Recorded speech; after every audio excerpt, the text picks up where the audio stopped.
Salam saudara-saudara yang dikasihi Tuhan, sehat selalu. Kali ini kita berjumpa dengan satu tema firman Tuhan. Bahkan Allah mau mengubahkan hati dan keputusannya. Ini berkaitan dengan kehidupan doa kita. Jadi saudara-saudara, seperti kita ketahui betapa sulitnya kita dapat mengubah hati manusia, apalagi orang-orang yang berkuasa. Jikalau terhadap orang yang berada di bawah otoritas kita bisa memaksakan pendirian ataupun pendapat kita. Tetapi tentu tidak demikian terhadap orang-orang yang mempunyai kekuasaan. Bisa saja orang-orang yang berada di bawah kekuasaan kita itu menurut melakukan apa yang kita kehendaki, tapi belum tentu itu dilakukannya dari dalam hatinya. Dan memang soal hati ini sangatlah sulit untuk diubahkan. Bahkan hati kita sendiri pun, misalnya kalau ada orang yang sangat kita benci, tidak segampang itu untuk menyukai orang tersebut dan lagi untuk mengasihinya. Tetapi Alkitab berbicara tentang Allah yang mau mengubah hati juga keputusannya dan memberikan kesempatan seseorang untuk mempengaruhi ataupun mengubahkan hati dan keputusan Allah itu.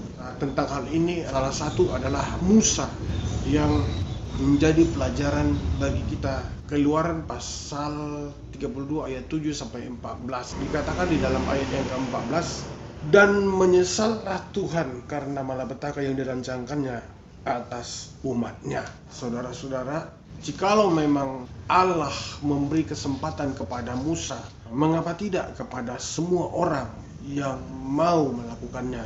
Jikalau ini dapat pula kita terapkan di dalam kehidupan kita, tentulah doa-doa kita bukan menjadi doa yang biasa-biasa lagi. Pertanyaannya, apakah kriteria dari doa yang benar-benar diperhitungkan oleh Allah sehingga Allah mau mengubah hati dan keputusannya? Kita belajar dari permohonan yang Musa sampaikan kepada Allah Israel. Yang pertama, bahwa doa itu didasarkan kepada kasih terhadap banyak orang. Musa sangat mengasihi umat Israel. Sekian lama dia memandu umat itu keluar dari tanah Mesir dan kini sampai di padang gurun. Dan ternyata Allah melihat bahwa umat Israel itu adalah umat yang tegar tengkuk. Dan pada kesempatan ini Musa sedang menerima loh batu hukum Taurat yang harus diikuti oleh umat Israel.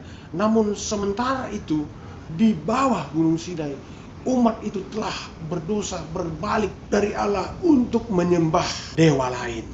Dan ini sangat menyakitkan hati Allah sehingga memutuskan untuk memusnahkan saja umat Israel. Satu hal yang didengar oleh Musa, bahwa Allah akan menjadikan Musa bangsa yang besar sebagai ganti umat Israel yang telah memberontak terhadap dia.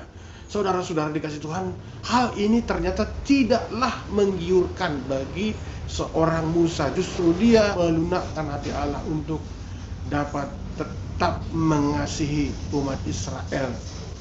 Mengapakah Tuhan murkamu bangkit terhadap umatmu yang telah kau bawa keluar dari tanah Mesir dengan kekuatan besar dan dengan tangan yang kuat?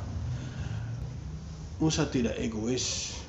Musa memikirkan nasib bangsanya. Dia adalah seorang pemimpin yang mempunyai hati yang sungguh-sungguh memikirkan yang terbaik bagi umatnya. Terlebih dalam kasih daripada Musa terhadap bangsanya sendiri daripada terhadap dirinya saja.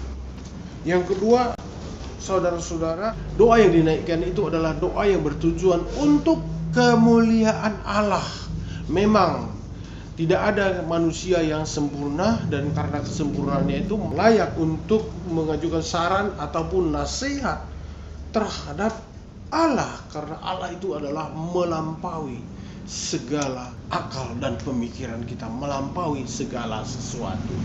Namun di dalam keterbatasannya, Musa tetap mencoba. Dia berpikir, janganlah kiranya nama Allah itu diolok-olokkan oleh bangsa Mesir, sebab Allah telah membawa umat Israel itu dengan tangan yang kuat, seolah-olah bermaksud untuk membinasakan mereka di padang gurun. Walaupun sebenarnya Allah tidak akan pernah kehabisan akal untuk mewujudkan segala rancangannya, namun Allah tentunya telah melihat bagaimana ketulusan hati Musa yang nampak di dalam permohonannya. Yang ketiga, saudara-saudari, doa itu dikuatkan dengan janji Allah sendiri. Janji Tuhan adalah yang sangat penting kita ingat di dalam kita menaikkan doa-doa kita. Musa mengingatkan, memang Allah tidak akan pernah lupa akan janji-janjinya, tapi dalam hal ini Allah ingin mendengar hati kita sejauh mana berpaut kepadanya. Maka ketika kita mengingat janji Tuhan di dalam menaikkan doa-doa kita, berarti kita sedang meminta sesuatu wujudan daripada maksud dan rencana Allah di dalam kehidupan. Itulah sebabnya saudara-saudara, dengan 3 alasan ini, doa Musa tentulah menjadi doa yang sangat berkenan kepada Allah. Tapi pertanyaannya, kok Allah Israel itu mau-maunya mendengarkan pendapat ataupun masukan dari manusia? Justru ini adalah sifat Allah yang sangat membahagiakan kita. Allah ternyata membuka ruang bagi setiap orang untuk berpartisipasi di dalam mewujudkan kehendaknya. Justru inilah yang menjadi bukti, bukanlah hal yang mustahil kalau manusia itu boleh menjadi sahabat Allah. Allah itu adalah Allah yang mau membuka hatinya bagi semua orang yang mau berkenan kepadanya.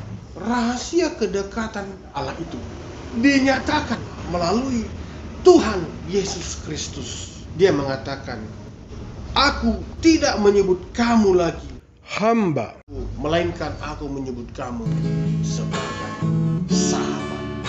Kita boleh menjadi orang-orang yang dekat dengan Tuhan. Tinggal bagaimana kita berkomitmen untuk menggenapkan arti kedekatan kita melalui komunikasi kita setiap hari, setiap waktu. Tuhan